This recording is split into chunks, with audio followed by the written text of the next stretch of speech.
Hello guys, mapagpalang hapon sa inyo lahat at muli po ako magbabalik sa bahay ni Tatay Francisco Paredes upang maihatid po natin ang mga tulong na pinapaabot po ng mga sponsor. At nagpasama po ako kay Consel Abad na taga rito sa Barangay Terasa kasi hindi po kaya ako lang mag-isa. Kasi ito po yung mga... So madami ngayon po yan marami to. At may mga grocery mabigat to, worth up 2,000 pesos po yung grocery na binili po natin. So tara guys, samahan nyo po kami at medyo malayo pa yung bahay ni Tatay Francisco. At dito kami dadaan ngayon. Tara guys.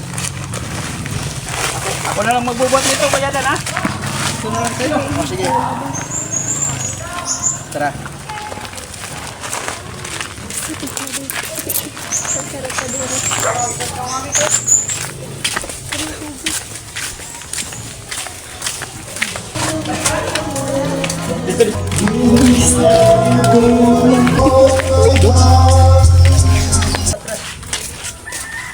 Ay, Grabe. ilang pawisan na ako Sobrang layo ng bahay ni Tatay. Kaya kailangan magsakripisyo tayo. Maiabot natin ng tulong para sa kanya.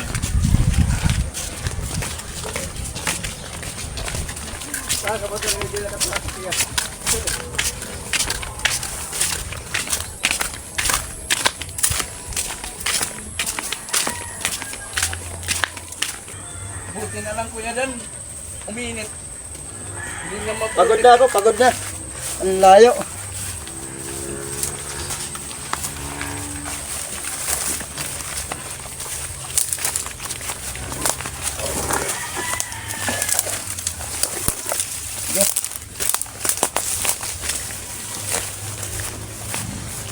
Tignan natin.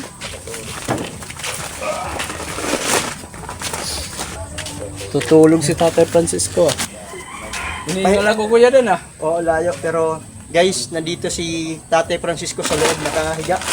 Ayun no, nakabaluktot siya. Yan. Tay! Magandang hapon. Halika, pwede kang makausap. Sarap ng tulog ni Tatay Francisco Punta ka dito tay, dito sa may pintuan. Kaya bang makagapang? Ayan.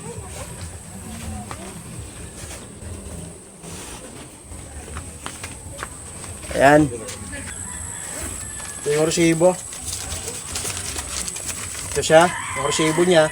At ito naman yung resibo sa bigas. Baka Kuya Dan wala nang bigas doon kasi inubos mo na. Nabili na po. Ito na po yung mga resibo po sa pinambili po natin para kay Tatay. Nang una, nagpunta ko dito kasi meron ding mga sponsor na nagpaabot ng tulong sa kanya. Hindi naman sa ganun karami pero ito mas marami ito ngayon na ibinigay natin na tulong. Bubuksan po natin. Nandito si Tatay ngayon sa harap. Akit ako doon. Kasi bubuhatin ko yung bigas. Ha? Oo, kasi umuuga-uga na. Tingnan nyo. Umuuga-uga na yung sahig ni Tatay. Tapon tayo sa loob. Dito tayo. Ito yung bigas niya.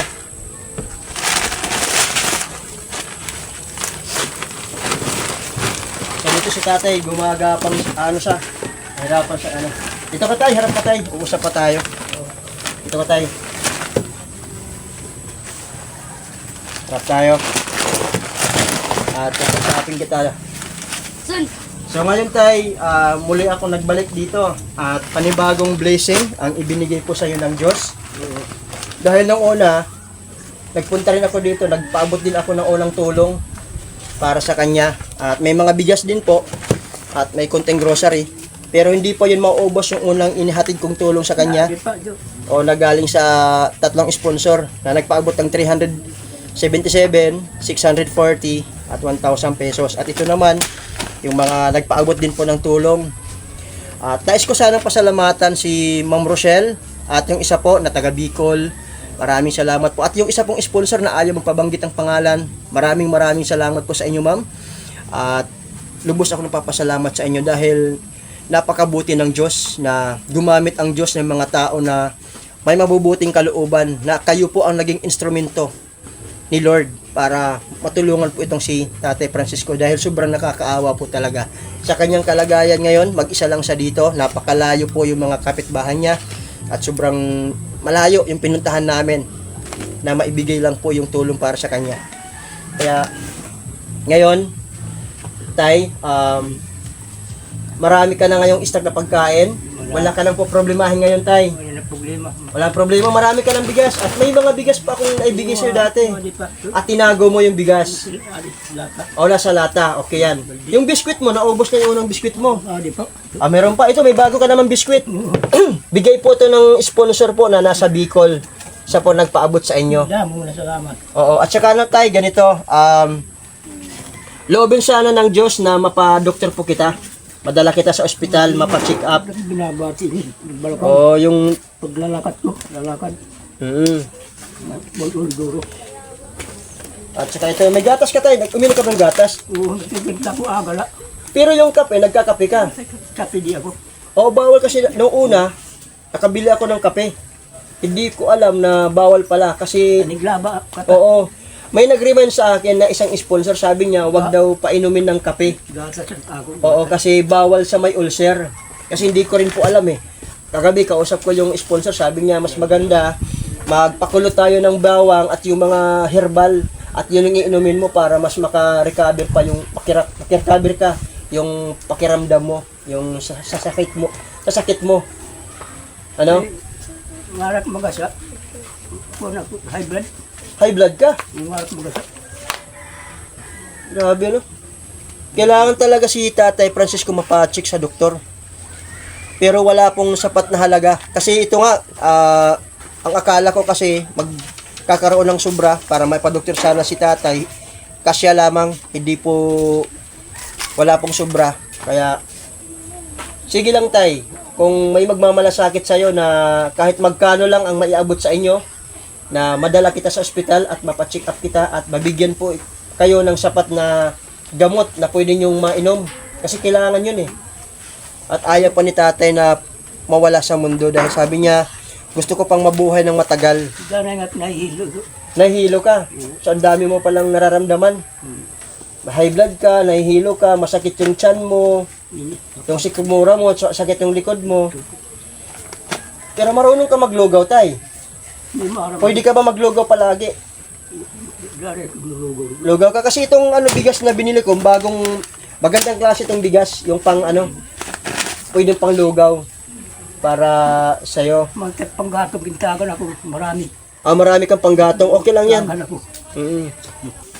So, ang karamdaman ngayon ni Tatay, nahirapan din siyang umihi. So, Tay, ano yung maliban ngayon sa binigyan ka ng mga blessing ni Lord, ano pa yung nais mong hilingin na tulong? Buwan. Sabihin mo lang, Tay. Ako, buwan. Sakit. Lawas. Masakit yung katawan mo. So, gusto mo talagang mapacheck up ka sa doktor, mapadoktor ka talaga. Takot-takot. Hindi ako makuhan ko. Tira. Oo. So, sana guys, kung sino po yung nais magpaabot pa ng tulong kay Tatay, kasi si Tatay ngayon, marami na siyang stock na pagkain, meron na ditong mga grocery, gas, at ito na siya. Meron na dito. So, Salamat. oo. Ang kahilingan na lang ni Tatay ngayon, madala po siya sa ospital or mapatingnan po siya sa doktor. Kasi sabi nga niya, high blood, nahihilo siya, sobrang sakit daw yung tiyan niya, at mahining katawan niya. Ano pa, Tay? Yung sa likod mo. Oo. Kaya iwasan mo muna magkape, Tay. Yung binili ko sa yung kape nung una, huwag ka nang mag-inom doon. Pero yung yung creamy white, pwede ka ba doon? Gatas at ako. Oo, ito gatas pang adult. Nagbili ako. So, sinadya ko talaga kasi yung si ma'am, sabi niya, huwag mong painumin ng kape. At bilhan daw kita ng gatas, at kaya bumili ako nito. So, nakatipid na tayo dito, Tay. So, yun. At mayroong biskwit na pinabibigay po sa inyo ni ma'am. Ito ngayon yung bigas, kompleto ka na. May mga ulam ka dito, marami to, Tay. At ingatan mo to, wala namang pumupunta dito mga nagnanakaw. Wala naman. So, safe naman lahat yung mga... ito. Itatabi ko lang muna yung bigas mo, Tay, ha? Kasi hindi mo naman ito mabuhat. Saan natin ilalagay ito, tay? Dito na lang, tay. Dito. Dito, tay. Ha? Huwag na, pasikip na dyan, tay. Dito na lang. Hindi ba tumutuloy yung bahay mo? O ito, marami ka ng bigas. Ha? At ito yung mga grocery mo. At ito yung gatas. Marami kang ulam, tay. At tingnan natin, guys, dito yung bahay niya, oh. Okay lang ba ito, tay? Hindi. Una ito, labog na dati. Hindi ba umuuga-uga? Delikado. Ako na. Ito, So guys, dahan-dahan lang tayo. dumugla. Dito siya guys, nagsasaing si tatay. Dagito hindi na po. Ito yung planggana, nilagyan niya ng lupa. At dito siya nagsasaing. May kanin lang si tatay. Kasi nung unang pagpunta ko dito, wala siyang kanin at wala siyang sinaing kasi gutom na gutom siya. At ngayon, meron na siyang sinaing. Dahil nagpunta ako dito nung isang araw, naghatid po tayo ng tulong ng 3 bag na bigas. Ito po. At may konting grocery. So, medyo ano yung bahay ni tatay, marumi, makalat. Dumugla. At ito, umuuga-uga to. Hindi ba tumutulo tayo dito yung bubong? Tinutulo. At tumutulo rin. Tinutulo na. Nakakatakot nga lang dito guys, oh. Umuuga-uga. Oo. Una ito, gabong na sa liras. Kaya delikado. At dito si tatay nga nakahiga. Ito yung higaan niya. At dito naman yung mga gamit niya, yung mga damit. So dito nakalagay. Nabado ko ito dito. Mga sulupin. Oo. So, yun po guys, ang kahilingan niya ni tatay. Sana mapatingin po siya sa doktor. Papacheck up po siya. Kasi hindi na po niya kaya yung sakit sa tiyan. At yun po yung kahilingan po niya. So, sige tay. Ha? Ikaw po ay mag-iingat dito. Ha? At ang remind ko lang po sa inyo, palagi kang magdarasal sa Diyos. Ha? Oh.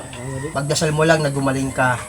At bigyan pa sana tayo ng mga tao na may mabubuting puso na magpaabot sa inyo ng tulong kahit pampadoktor na mabigyan ka ng tamang gamot.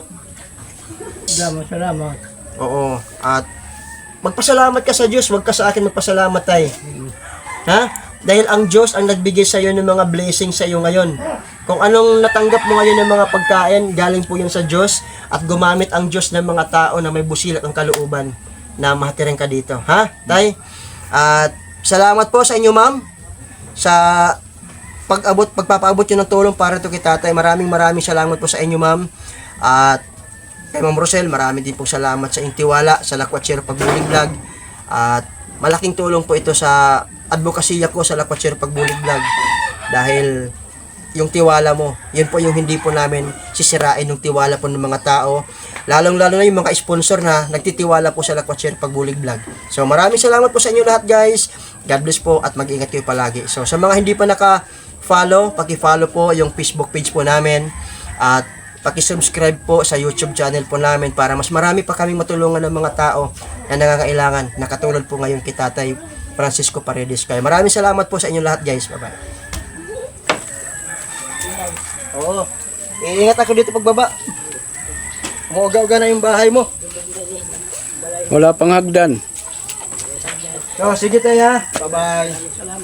So guys, maraming salamat at maraming salamat sa Diyos sa mga pagpapala at biyaya na pinagkaloob ko kay Tatay Francisco. Bye-bye po.